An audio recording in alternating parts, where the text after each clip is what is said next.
제가 이 오후 시간을 준비하면서 여러 가지 생각을 해봤습니다.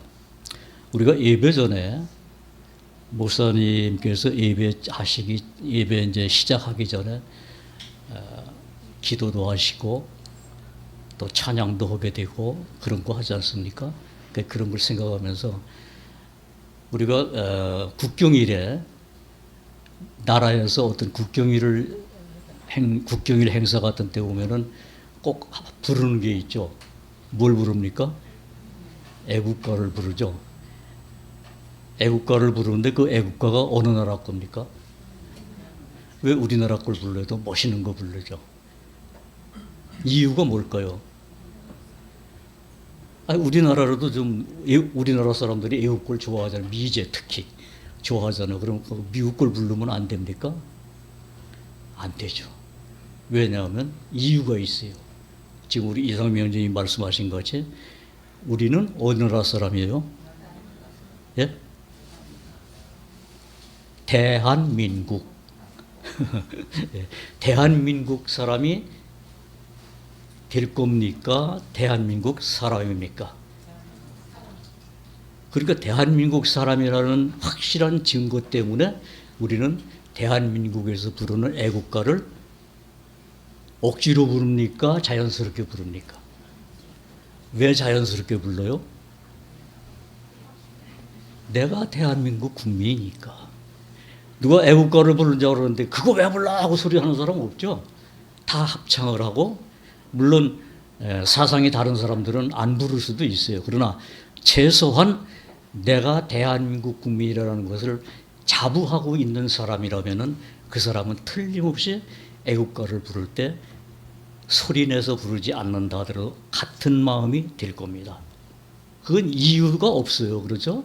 거기에는 뭐 나의 어떤 억지로라든지 아니면 무슨 맹세를 한다든지 이런 거 없이 그런 자리에 가게 되면은 자연스럽게 그 나오는 반주에 맞추어서 애국가를 같이 합창을 하는 것이 당연한 겁니다. 거기에 부담 가는 사람은 그 사람은 어느 나라 사람일까요? 우리나라 사람 아니겠죠, 뭐 분명히. 아니면 사상이 다른 데가 있는 사람이든가. 그 외에는 절대 거기에 부담 갖지 않을 겁니다. 아울러 우리가 찬양을 할 때 내 마음이 그 찬양과 하나가 되지 못할 때 한번 생각해 보자는 겁니다. 우리는 수많은 시간을 찬양도 하고 말씀도 듣고 예배도 드리고 여러 가지를 다 했음에도 불구하고 왜 내 마음이 거기에 하나 되지 못했을까? 어제 우리 고린도서 1장 남동들에서 했습니다. 거기 한번 보십시오. 고린도서 1장을 한번 보십시오. 사도 바울이 뭘 부탁했는지 이번 우리 강의전 님이 그걸 하면서 저도 다시 보면서 참 이 말씀이 한번 더 강하게 제 마음에 와서 들려지는 것을 봤습니다. 1장 고린도서 1장 10절 한번 보십시오. 사도 바울이 이런 부탁을 했습니다. 제가 읽겠습니다. 형제들아 내가 우리 주 예수 그리스도의 믿음으로 너희를 권하노니 여기서 좀 같이 읽겠습니다. 시작. 다 같은 말을 하고 너희 가운데 분쟁이 없이 같은 마음과 같은 뜻으로 온전히 합하라.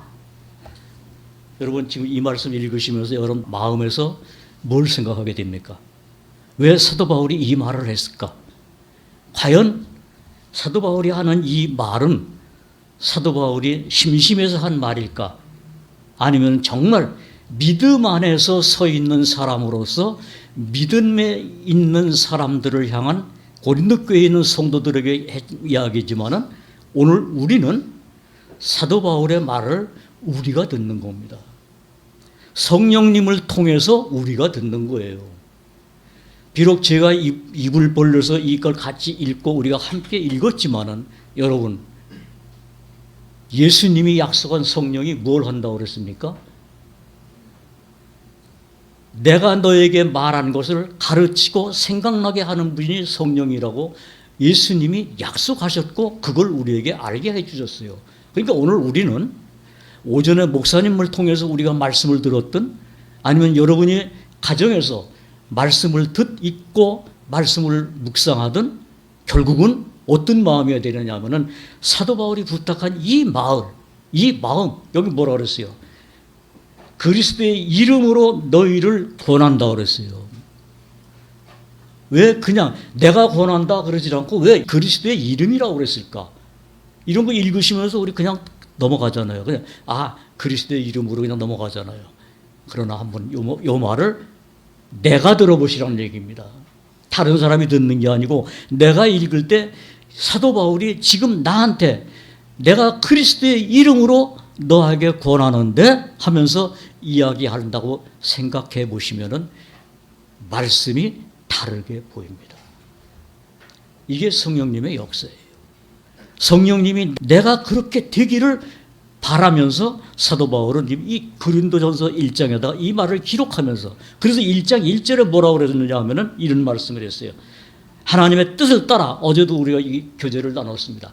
하나님의 뜻을 따라 지금 사도 바울이 고린도 교회에 서신을 보내는 것은 내가 너희들에게 지금 특별하게 하는 것이 아니라 하나님의 뜻을 따라서 지금 이 말을 하고 있는데 그 뒤에 쭉 나오는 얘기가 뭐냐면 하나님께서 이렇게 부탁한다라는 얘기를 계속 해주시고 있는 것이 이 고린도전서 1장이에요. 그래서 제가 좀 전에 말씀드렸습니다마는 왜 우리나라 애국가를 제가 말했느냐 하면은 각 나라마다 국가가 있어요. 그래서 제가 국가를 좀 찾아봤습니다.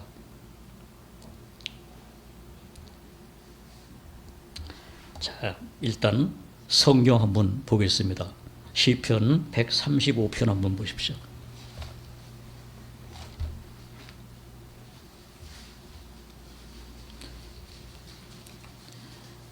19절, 20절. 자, 135편 19절, 20절.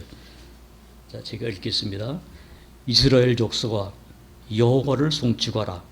아론의 족속아 여호와를 송축하라. 레위 족속아 여호와를 송축하라. 그 다음에 같이 읽겠습니다. 21절까지. 여호와를 경외하는 너희들아 여호와를 송축하라. 예루살렘에 거하는 시온에서 찬송을 받으실지어다. 할렐루야. 자, 여기 뭐라 그랬습니까? 여호와를 경외하는 너희들아 여호와를 송축하라. 이 말씀을 보면서 제 자신 스스로가 내가 하나님을 송축할 수 있는 자인가? 내가 그냥 입으로만 송축하고 있는가? 한번 생각해 보게 되더라고요. 왜 그러냐면 하나님의 말씀은 누구에게 필요한 말씀입니까? 하나님을 경외하는 자에게. 정말 하나님을 경외하는 자들에게 하나님의 말씀이 필요하기 때문에 이스라엘 민족에게 하나님은 말씀을 주신 거예요. 그럼 오늘날 우리는 틀림없이 대한민국 사람입니다. 그러나 우리의 바라고 우리가 믿고 의지하는 것이 누구예요? 천지를 창조하신 여호와 하나님입니다. 그 하나님이 나도 불렀고 여러분도 불렀고 나도 사랑하고 여러분도 사랑하고 그 사랑 안에서 같은 마음을 갖고 같은 말을 하라고 사도 바울은 성경에 기록해 놓은 겁니다. 이 음성을 우리가 듣는다면은 지금 시편 135편에서는 틀림없이 이 시편 기자는 뭐라고 얘기했습니까? 아까 읽은 19절부터 보면은 자, 이스라엘 족속아 여호와를 송축하라. 이스라엘은 그냥 나라를 얘기하는 게 아니라 이스라엘은 하나님의 약속을 받은 하나님의 민족이에요. 하나님의 백성이에요. 그래서 하나님께서는 이스라엘아 여호와를 송축하라. 그 말을 했던 겁니다. 그 다음엔 또 아론의 족속아 여호와를 송축하라. 아론의 족속은 누굽니까? 하나님의 백성이고 하나님의 제사장의 역할을 할 그 족속이에요. 그래서 그들에게 지금 시편 기자는 여호와를 송축하라. 왜 이 송축해야 될 의무가 있느냐? 그들은 하나님의 은혜를 받고 하나님의 인도함을 받고 하나님께서 그들에게 모든 것을 알게 해주시는 하나님의 백성이기 때문에 하나님은 이런 부탁을 해도 거기에는 은혜가 넘치는 겁니다. 그걸 의무가 아니잖아요. 자, 그래서 이 우리나라에 애국가가 생기는 그 과정을 보면은 참 많은 우여곡절이 많았더라고요. 그래서 우리나라가 처음 지금 현재 같은 애국가가 있기 전까지는 뭐 10대까지의 어떤 애국가가 있었는가 봐요. 그 세월이 막 흐르면서 이제 많이 바뀌었는데, 그런데 그때 나온 애국가들은 우리가 읽기가 참 힘들어요. 뭐 아에다가 점 찍고 뭐 이런 이제 그런 글씨이기 때문에 잘 읽지 못합니다. 그러나 지금 현재 우리가 부르는 애국가 속에는 그런 어려운 글자가 없잖아요. 근데 제가 그 여러 나라 애국가를 쭉 이렇게 좀 찾다 보니까 각 나라마다 애국가는 다 있지만은 특별하게 우리나라 애국가는 특별하더라고요. 그래서 뭐가 특별하냐? 하나님이 보호하사 우리나라의 만세라는 구절이 하나 있어요. 근데 다른 나라에는 그런 것이 없더라고요. 그래서 제가 몇 가지 좀 이렇게 뽑아왔는데, 첫째, 미국 국가가 있는데 거기 가사가 이렇게 되어 있습니다. 오 그대는 보이는가, 이 새벽의 여명 사이로 황혼의 미광 속에서 우리가 그토록 자랑스럽게 환호하였던 넓은 줄무늬와 밝은 별들이 이 치열한 전투 속에서 저기 성벽 위로 당당하게 휘날리는 있는 것이 보이는가, 이런 가사예요. 이걸 보면서 아니 미국이라는 나라가 기독교 국가인데 어떻게 하나님이라는 그 단어가 안 나왔을까라는 생각을 하게 됐는데, 그건 제 바람이고, 실제 미국에서 미국의 역사를 보면은 처음부터 전쟁이었잖아요. 그들의 거기 원래 거주하던 인디안들을 다 몰아내고 세워진 나라가 미국이고, 그 다음에 그 미군국을 우리가 뭐라고 불러요? 미합중국이라고 부르잖아요. 단일 민족이 아니에요. 합중국이에요. 여러 나라가 합쳐서 한 나라를 이루는 그런 나라입니다. 그래서 그 나라 속에 있는 국가가 이렇게 됐어요. 예. 그 다음에 또 다음 줄을 보면은 로켓의 붉은 섬광과 창공에서 장렬하는 폭탄은 밤새도록 우리의 깃발이 그곳을 지켰음을 증명할지니, 오 말해주오, 성벽에는 지금도 여전히 휘날리고 있는가, 자유로운 이들의 땅과 용기 있는 자들의 고향에서. 이게 그 미국 국가의 가사랍니다. 저는 그걸 모르죠. 그러나 찾아보니까 그렇게 나왔어요. 또 영국 국가는 또 그 가사가 이렇게 되어 있어요. 신이여 우리의 인자하신 국왕폐하를 보호하소서. 그리고 고귀하신 국왕폐하의 만성우강을 내려주소서. 신이여 국왕폐하를 보호하소서. 여왕폐하께 승리와 행복과 영광을 내려주시어 우리를 오래오래 보살피게 하소서. 신이여 국왕폐하를 보호하소서. 여기 신이라고 불렀지만은 신을 높이는 게 아니라 누굴 높이고 있어요? 여왕폐하를 좀 잘 보호해 주십시오라는 바라는 것이 세상이에요. 또 프랑스 국가는 또 어떻게 되느냐면은, 일어나라 조국의 자녀들아, 영광의 날이 왔도다. 우리의 맞서는 폭군의 피 묻은 깃발이 일어섰다. 이걸 이제 반복하는 그런 거죠. 그다음에 도시 밖의 소리가 들리는가, 저 사나운 병사들의 함정 소리가 들리는가, 그들이 여기 우리 가운데로 바로 온다. 우리의 아들과 딸들을 학살하러 온다. 무기를 잡아라 시민들이여. 이런 게 가사 내용입니다. 그러니까 거기도 보면, 그것도 보면은 전쟁밖에 없어요. 왜 그럴까요? 하나님이 없어요.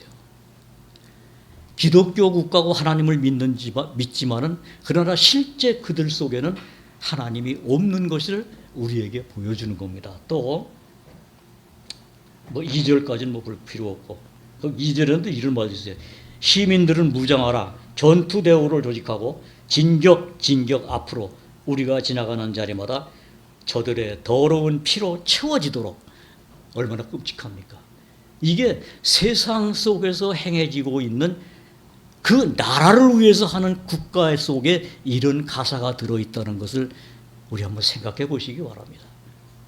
자, 왜 이만큼 인간 속에 있는 악이라는 것이 아주 가득가득한 거예요. 그래서 사도 바울이 로마서 1장에서 그랬잖아요. 악이 가득한 자요. 가득한 추악, 탐욕, 악의, 살인, 분쟁, 시기, 악독이 가득한 자. 이것이 사도 바울이 하나님 입장에서 본 모든 사람들의 마음이라는 것을 보고 국가의 그 어떤 정말 나라의 어떤 명예를 위해서 부르는 그 국가라는 애국가라는 가사 속에도 이런 것이 있다는 겁니다. 자, 우리 바로 북쪽에 있는 이북 국가는 어떤지 아십니까? 자, 아침은 빛나라 이 강산 은금의 자원도 가득한 이 세상 아름다운 내주국 반만년 오랜 역사에 찬란한 문화로 자라난 슬기로운 이민의 이 영광 몸과 마음 다 바쳐 이 조선 길이 받듯에 찬란한 문화로 자라난 슬기로운 이민의 이 영광 몸과 마음 다 바쳐 이 조선 길이 받듯에. 예, 물론 이북은 신을 부정하는 나라니까 이런 말밖에 나올 수가 없겠죠. 그러나 지금 앞에서 본 영국이나 미국이나 프랑스 보면은 자유민주 국가잖아요. 거기는 자유가 있고 질서가 있고 정의가 있다라고 하고 기독교가 자유롭게 기독교 국가이라고 하는데도 이런 것이 있는데 이북이 뭐 더 말할 거 뭐가 있습니까? 그다음에 일본 국가를 보니까 일본은 간단해요. 자, 임금의 치세는 천대에 8,000대에 그다음에 작은 조약들이 바위가 되어서 이끼가 낄 때까지 세상에서 영원히 살기를 바라는 것이 일본 국가입니다. 아주 간단합니다. 일본 국가는. 자, 근데 그게 해석이 뭐냐면 임금이라는 천황을 지칭하고 그의 치세가 오래도록 지속되기를 바라는 내용이라는 게 일반적인 견해입니다. 자, 거기도 그 일본인들 속에도 하나님을 믿는 사람들이 있어요. 그러나 나라 전체의 주권은 하나님이 빠져 있단 말입니다. 제가 이것을 왜 찾았느냐 하면은 우리는 예배실에 모여서 뭐래요? 하나님을 찬양하잖아요. 하나님을 찬양하는데 마음이 그 찬양하는 마음과 하나님이 원하시고 하나님의 뜻이 합해지지 않는 것이 실제 우리 삶의 바탕에 있다는 얘기입니다. 그래서 사도 바울은 그 부탁을 한 거예요. 마음을 같이 하라. 뭐야? 내가 그리스도의 이름으로 권한다. 그 마음을 갖고 모든 예배에 참여해라 그겁니다. 왜? 그래야 되기 때문에. 내가 지금 이 말을 하는 것은 내가 너희들에게 이 권면을 하는 것은 그리스도를 통해서 하나님의 뜻을 따라 나에게 이루어진 이 은혜를 내가 받은 사람이다. 그러니 너희도 나와 같은 마음을 너희 속에도 있기를 원한다라는 것이 사도 바울이 고린도전서 1장을 통해서 오늘날 하나님의 백성들에게 이 마음을 전해주시는 것이. 오늘 우리가 오전에 목사님을 통해서 하나님의 말씀, 로마서 4장 말씀, 5장 말씀을 우리가 봤잖아요. 로마서 5장도 사도 바울의 서신이잖아요. 고린도전서 1장도 사도 바울의 서신이에요. 같은 분의 마음입니다. 서신은 마음이에요. 그래서 고린도전서에 보면, 후서에 보면은 너희는 그리스도의 편지라고 한 겁니다. 비록 사도 바울의 글이지만은 그 마음에서 나온 글이 그리스도의 편지예요. 누구에게? 그리스도를 믿는 성도들에게 보내주신 하나님의 편지입니다. 지금 굉장히 세상에서 별 희한한 일을 다 자행하는 나라가 어디냐 하면은 중국입니다. 중국 국가를 보니까 이런 글이 있어요. 일어나라 노예가 되기를 원치 않는 사람들이여 우리의 피와 살로 새로운 만리장성을 세우자. 그 다음에 중화민족의 가장 위험한 시기가 왔네. 억압받는 한 사람마다 마지막 함성을 외친다네. 일어나라 일어나라 일어나라. 우리 하나 같은 마음으로 적군의 포화를 용감히 뚫고 전진하자. 적군의 포화를 용감히 뚫고 전진하자. 전진하자. 전진하자. 나가자. 그래서 6.25 때 이들이 인해전술로서 우리나라를 침략한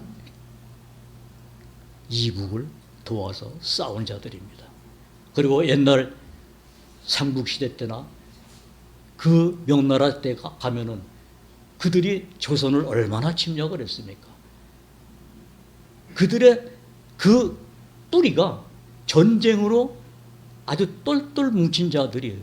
지금도 역시 그 넓은 땅덩어리와 그 많은 숫자의 인구를 가지고 있으면서도 다른 조그마한 나라를 침략하지 못하면 못 사는 것이 그들이에요. 그래서 우리 이 사람의 마음은 가진 것이 많다고 해서 욕심이 내려지는 것이 아니라 계속 욕심은 살쪄가는 것이 인간의 마음입니다. 그래서 욕심이 잉태한 즉 뭐가 나요? 죄를 낳고 죄가 장성한 즉 사망에 이른다라고 말씀을 한 겁니다. 자, 이런 가사를 봤습니다. 근데 우리나라 가사하고는 많이 다르죠. 그러나 이런 가사를 보면서 우리는 생각해 보는 겁니다. 과연 나는 비록 우리 세상에 살고 있잖아요. 우리 대한민국이라는 땅에 살고 있잖아요. 언제 이 나라가 어떻게 될는지 모르는 불안한 가운데 살고 있잖아요. 근데 성경은 뭐라고 그래요? 우리는 세상에 속했다고 그랬습니까? 세상에 속하지 않았다고 그랬습니까? 그럼 말로만 그렇고 실제 내 마음은 세상 것에 요동치는 마음이 아닙니까? 나는 담대합니까? 예, 한번 생각해 봐야 되겠죠. 그래서 베드로전서 2장에서 이런 말씀을 하고 있습니다. 베드로 사도가 말씀한 거예요.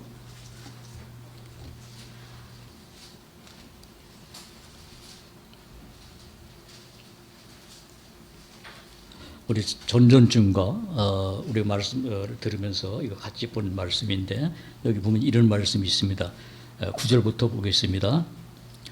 자, 오직 너희는 택하신 족속이요 왕 같은 제사장들이요 거룩한 나라요 그의 소유된 백성이니 이는 너희를 어두운 데서 불러내어 그의 기이한 빛에 들어가게 하신 자의 뭐예요?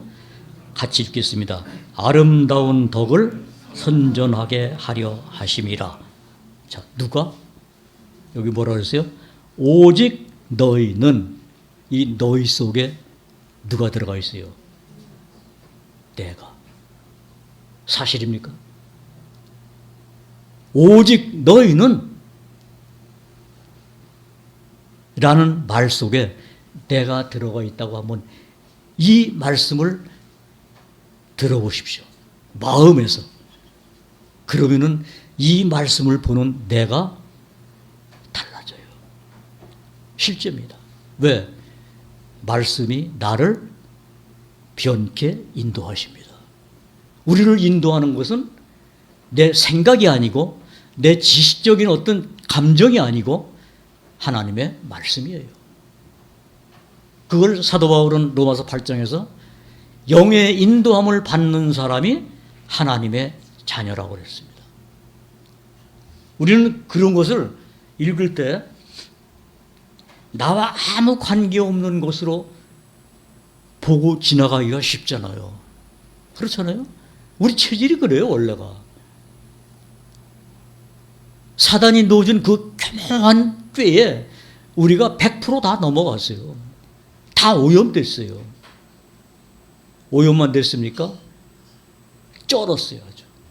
몇 년간 내 나이만큼. 그러나 성경에는 처음부터 그랬다고 그랬어요. 처음이 언제일까요? 내가 이 세상에 존재하기도 전부터 나는 아담 안에서 그렇게 된 자입니다. 때문에 그렇게 된 자가 어찌해서 하나님을 알게 되었는가? 그래서 저는 이걸 준비하다가 이런 생각을 하게 됐습니다.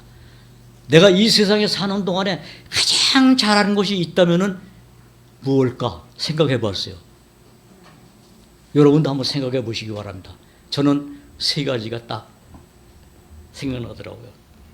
첫째 뭘까? 하나님을 믿게 된 것이 가장 잘한 거다. 나는 하나님을 믿게 됐다는 것이 이것보다 더 귀하고 이것보다 더 잘한 것은 없다. 그런데 이건 내가 자랑할 것이 아니라 하나님께 감사할 것밖에 아니다. 왜? 하나님이 그렇게 해주셨으니까. 하나님이 나를 해주신 것이 내가 하나님을 찾은 것 아니잖아요. 하나님이 나를 찾아오셨잖아요. 그리스도를 통해서. 내가 이 세상에 존재하는 것 알지도 못했던 그때 하나님이 나를 찾아주셨고 나를 기억하셨고, 예레미야서 1장에 보니까 예레미야를 하나님께서는 내가 너를 복중에서 너를 택했다라고 말씀했는데, 사도 바울도 내가 이 세상에 존재하기 전에 창세전에 나를 그리스도 안에서 나를 택했다라고 하신 사도 바울이나 예레미야 선지자를 하나님이 택해서 선지자로 보내주신 거나 나를 구원받게 해주신 거나 그 하나를 약속하신 분이 누구예요? 하나님이잖아요. 그래서 내가 하나님을 믿게 된 것이 정말 잘한 것이다. 왜? 그건 내가 여기서 잘했다라고 얘기하는 것이 아니라 어느 하나님 앞에 가면은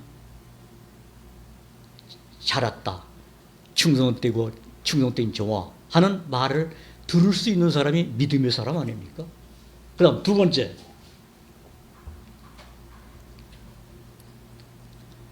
참 이것은 내가 너무나 자랑하는 것 같이 될까봐 걱정됩니다만, 그러나 성경에는 하나님이 내 말을 들으라 그랬으니까 할 수 있어요. 두 번째는 하나님의 음성을 들을 수 있는 사람이 됐다는 것이 정말 잘한 거예요. 이거 어떤 사람이 듣느냐? 못 들어요, 아무나. 그렇잖아요. 그러니까 그 하나님의 음성을 듣는다라는 것이 지금 어떤 특별한 것을 듣는 것이 아니라, 요즘에는 그런 사람이 많이 있어요. 뭐 어떤 유명한 목사님은 그는 기도할 때마다 하나님의 음성 듣는다고 그러는데, 저는 그런 음성 한 번도 못 들었는데 하나님의 음성을 매일 들어요. 그렇게 듣는 게 아니에요. 하나님의 말씀 속에서 하나님이 오늘 나에게 하는 말씀을 내가 또 들을 수 있고, 어제 들렸던 말씀인데 오늘 또 새롭게 들려주시는 하나님의 은혜, 그것이 이거 정말 잘된 거구나. 이거 내가 자랑할 수 있는 거구나. 그 다음에 세 번째는 내가 이 세상만을 바라보고 세상에서 잘 되기를 원하고 그것 때문에 열심히 된 일은 없지만은 열심히 살아왔던 나에게 진짜 쇠하지 아니하는 소망을 갖게 하신 것이 정말 잘합니다. 이 소망을 내 안에 있게 하신 하나님의 은혜가 선물로 주어졌다고 성경이 얘기하고 그것이 실제가 되니까 이것이 잘 된 거예요. 그래서 시편 기자는 이스라엘이여 너는 행복자로다, 그 얘기를 했구나. 맞아요. 여러분, 목사님이 숙제 내준 거 아십니까? 뭐예요? 예? 시편 1편 쓰라고 그랬잖아요. 저도 시편 1편 한 서너 번 써봤는데 제 원래 필체가 필체라서 세 번 썼는데 별로 보기가 안 좋아서 더 연습 좀 해보려고 합니다. 거기 뭐라 했어요? 복 있는 사람은 악인의 자리에 앉지 않고, 그 복 있는 자를 하나님이 나에게 무엇을 통해서? 말씀을 통해서. 말씀이 육신이 되어 이 땅에 오신 주님을 통해서 나에게 그 은혜를 값을 받고 줬습니까? 거저 줬습니까? 그러나 우리는 거저 받았지만은 값을 치렀어요. 대가를 치르셨어요. 누가? 하나님. 나는 이 세상에서 그걸 갚을 길이 없는 것을 하나님이 아시고, 그렇죠? 우리에게는 그 능력이 없잖아요. 나는 있을 줄 알았는데 능력 없는 것을 하나님이 먼저 아시고 우리를 사랑하셨다라고 사도 요한은 요한일서에서 말씀했어요. 하나님이 우리를 먼저 그리스도 안에서 사랑하셨다. 그 사랑을 알고 믿은 것이 여러분이나 저입니다. 여러분, 이 은혜가 내게 왔기 때문에 내가 그 소망을 갖게 됐다는 것이 이것보다 더 귀한 것은 없다 그겁니다. 그러니 사도 바울이 그리스도를 아는 것 외에 내가 다른 것은 알지 아니하기로 작정했다는 마음을 내가 조금이나마 이해가 되고 내 안에도 그렇다라고 같은 마음을 갖게 되는 겁니다. 이게 우리에게 주신 하나님의 능력의 말씀이에요. 그게 어떻게 됐습니까? 십자가로 말미암아 믿는 모든 사람 마음속에 심겨 주신 겁니다. 하나님이 그랬잖아요. 에스겔서 36장에서 내가 굳은 마음을 제하고 부드러운 마음을 그들 속에 주겠다라고 하신 대로 실제가 이루어졌잖아요. 그 마음을 여러분 마음속에 하나님이 주신 겁니다. 믿으시죠? 이 믿음을 여러분들이 소홀히 여기지 마시기 바랍니다. 자, 또 한 군데 보겠습니다. 계시록 7장 한번 보십시오.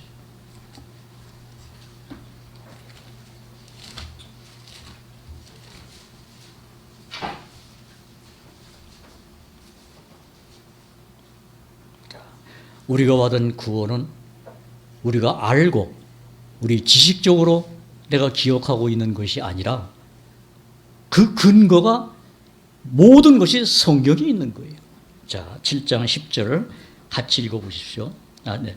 9절부터 한번 같이 읽어보겠습니다.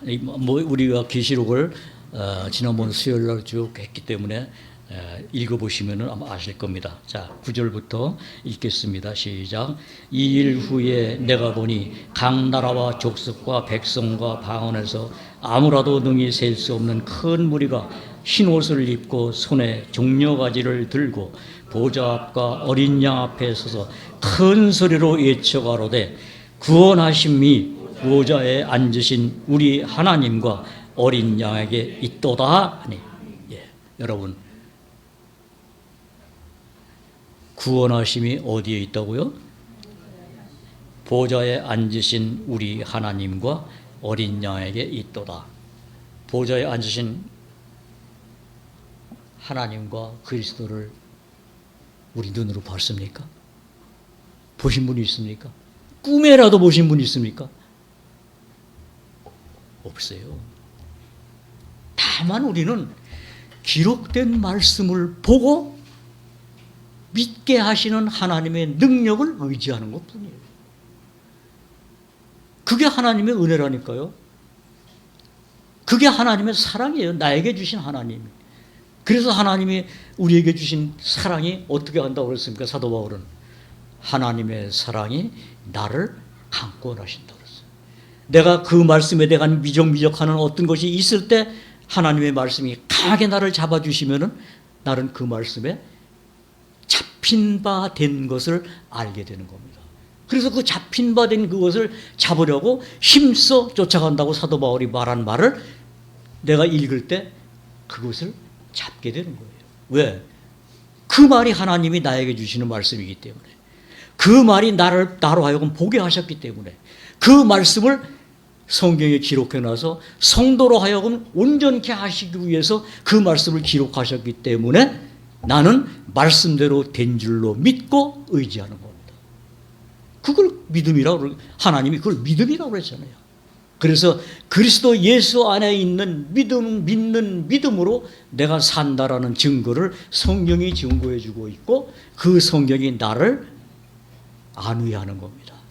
그래서 성경 속에 있는 모든 위로가 나로 하여금 모든 어려움과 나약함과 비틀거리는 것을 바로 세워주시고, 내가 하나님을 바라보는 눈길이 흐렸을 때 그 말씀이 내 눈에 안약이 되고 내 귀에 잘 들리게 하는 보청기가 되고 내 마음에서 그것을 다 풀어주는 모든 마음의 넓은 길을 하나님께서 말씀을 통해서 열어주신더라 그런 얘기입니다.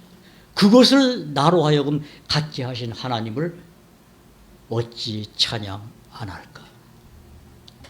찬양할 수 있습니다. 찬양하는 것이 당연한 겁니다. 왜냐하면 하나님은 우리에게 주신 것이 어지러움을 주신 것이 아니에요. 분명한 걸 주셨습니다. 하나님의 말씀은 어지럽게 하는 말씀이 아니라 분명한 것을 주시기 때문에 그 말씀을 받은 자 마음속에서도 분명한 모든 결정되는 지혜가 말씀을 통해서 오는 겁니다. 그래서 우리가 왔다 갔다 할 필요가 없어요. 말씀에 잡히면은 그 말씀이 인도하는 대로 가는 것이 그게 정답이에요. 말씀은 여기 있는데 그 말씀 절쳐놓고 내가 다른 것을 또 찾으면은 그 사람은 헤매는 겁니다. 어두운 길에 헤매게 되는 사람입니다. 우리가 그것을 정확하게 알지 못할 때는 어두운 길에 헤매는 자일 수밖에 없는 겁니다. 그래서 우리의 모든 삶의 지름길, 그 모든 길을 기록된 말씀에 다 있다는 것을 알 수가 있습니다. 그래서 우리는 이 세상에 살면서 하나님도 모르고 살았고 하나님이 있는 것도 몰랐고 하나님이 부르는 음성도 듣지 못했던 우리들인데 어느 날 나를 부르시는 음성을 말씀을 통해서 듣고 또 그 나를 부르신 그가 내 이름을 안다라고 하신 것을 성경에 보니까 이런 말씀이 있어요. 계시록 우리 폈으니까 3장 한번 보십시오.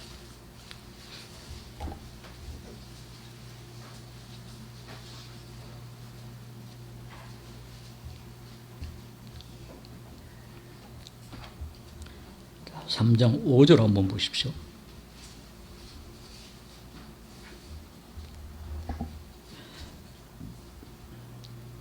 여기 지금 5절에 이런 말씀이 있습니다. 자, 여기 3장 그 앞에서부터 다 읽어보면 좋겠습니다만은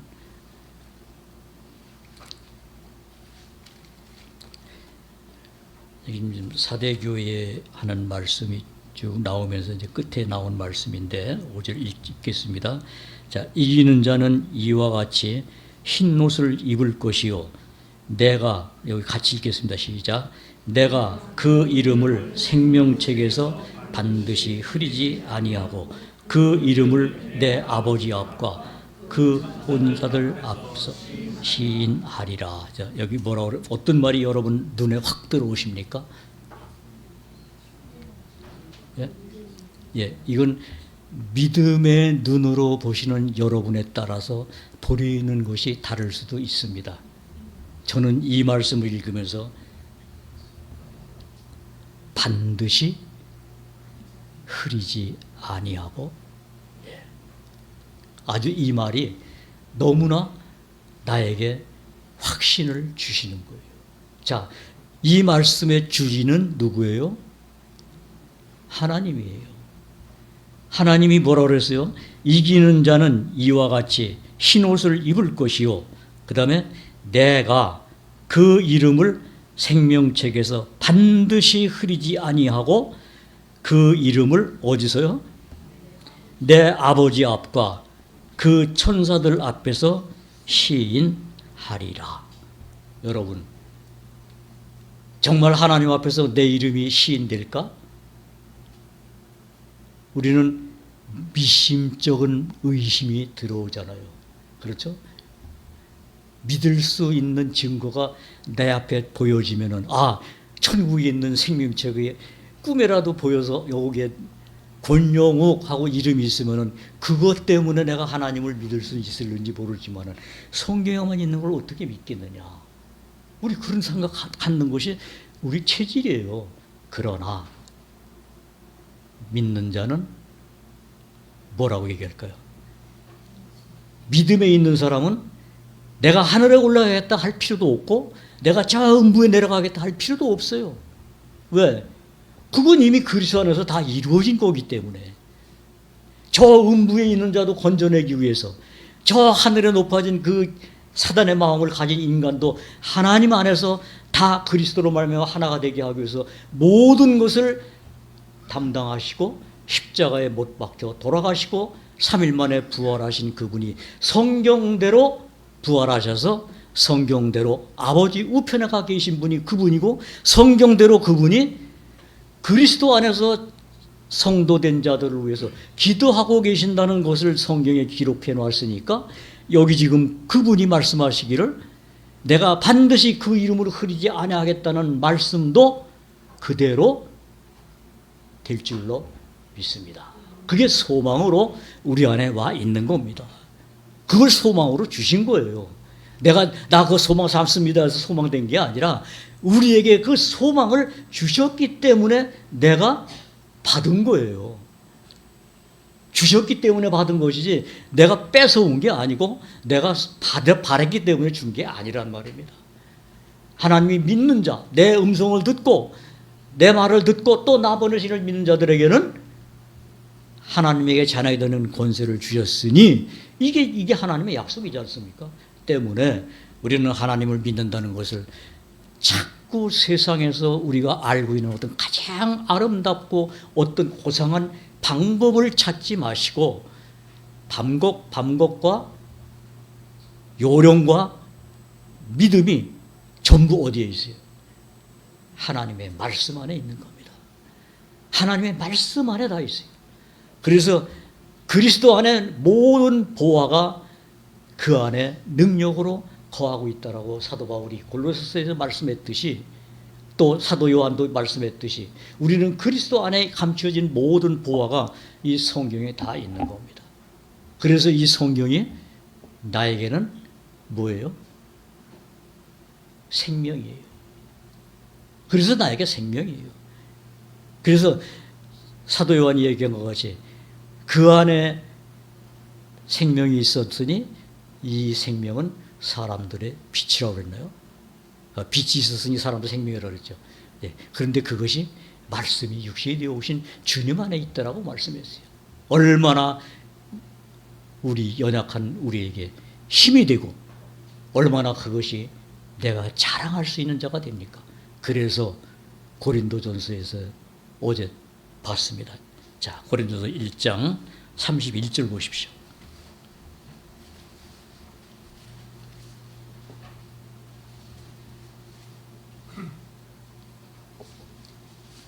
(30절) (31절) 우리 잘 아시는 말씀이고 우리 익히 아는 말씀이지만은 이 말씀이 내 마음에 심겨진 사람과 그렇지 못할 때는 다릅니다. 이것이 정말 우리 마음에 심겨져서 우리가 그 하나님으로 말미암아 이것이 내 것이 되고 하나님이 주신 거기 때문에 그것을 믿음으로 받으면은 하나님이 주시는 겁니다. 그래서 믿고 구하는 자는 받은 줄로 뭐라 그랬어요? 여겨라 그랬습니다. 자, 같이 읽겠습니다. 시작. 는 하나님께로부터 나서 그리스도 예수 안에 있고 예수는 하나님께로서 나와서 우리에게 지혜와 의로움과 거룩함과 구속함이 되셨으니 기록된 바 자랑하는 자는 주 안에서 자랑하라 함과 같게 하려 함이니라. 아멘. 그래서 내가 정말 주님 안에 있고 주님 말씀, 주님이 내 안에 있고 내가 주님 안에 있으면은 여러분 좋은 겁니까? 나쁜 겁니까? 얼마큼 좋아요? 자랑할 만큼. 자랑하는 건 바보라고 그러는지 모르지만 성경은 주 안에서 자랑하라고 그랬습니다. 그렇죠? 그러니까 뭘 자랑하냐? 여기 뭐라 그랬어요? 자랑하는 자는 주 안에서 자랑하라 함과 같게 하려 함이라. 무엇이? 예수님이 누구냐라는 것을 분명히 알고 그 예수님이 나와 어떤 관계라는 것을 분명히 믿음으로 내가 그 안에 거하면은 그걸 가지고 자랑하라는 얘기입니다. 여러분 친구 만나시면은 자랑하는 거 있잖아요. 그 친구가 아픈 사람이면은 아픈 사람에게 뭘 가르쳐줘요? 아, 거기에는 무슨 음식이 좋대. 아, 그런 때는 어떤 운동을 하는 게 좋대. 아, 그런 때는 이렇게 하는 게 좋대. 다 가르쳐주잖아요. 그렇죠? 이제 그것은 세상을 향한 내 어떤 지혜지만은 그걸 바꾸란 말입니다. 뭘로? 하나님 것으로. 이제는 세상 것을 내가 자랑하는 자가 되지 말고 그리스도가 나에게 주신 것, 하나님이 나에게 약속하신 것을 자랑하는 자가 되라는 겁니다. 그걸 고린도후서 5장에서는 이전 것은 지나갔으니 보라 새 것이 되었다 그렇게 얘기한 겁니다. 그 사람이 그리스도 안에 있는 자들을 얘기하는 겁니다. 여러분 그리스도 안에 있기를 원하십니까? 아니면 그리스도 밖에 있기를 원하십니까? 그러면은 여러분이 믿고 구하는 것에 대해서 하나님이 약속하신 경우는 하나님이 차고 넘치도록 주실 겁니다. 그래서 그분이 말씀하시기를 입을 크게 벌려라 내가 채우리라. 여러분 세상 것을 향해서는 입을 크게 벌리는 사람들이 많이 있습니다. 하지만 하나님이 주시겠다고 약속한 것에 대해서 입을 벌리는 지혜를 우리는 배워야 되는 겁니다. 그래서 여기 지금 이 30절에 뭐라 그랬어요? 그리스도가 우리에게 지혜고 그리스도가 우리에게 의고 그리스도가 우리에게 구속이 되고 그리스도가 우리에게 모든 것이 됐다는 것을 성경이 얘기하고 있는 것에 내 마음이 같이 가 있으면은 여러분 우리는 하나님의 권속이요 하나님의 나라요 하나님의 백성이기 때문에 하나님의 그 찬양에 내 마음이 하나가 될 수 있고 기쁨을 나눌 수가 있는 겁니다. 그 국가가 동해물과 백두산이 아니라 우리가 가지고 있는 찬송, 그 찬송에 이런 게 있어요.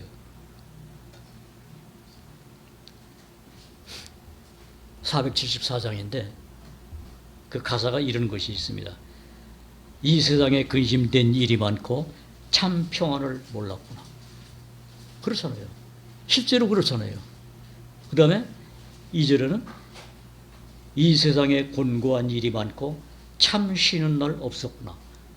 진짜 쉬는 날이 없었는데 내가 어느 날 그리스도 예수 안에서 참 안식을 누립니까? 바라보고 있습니까?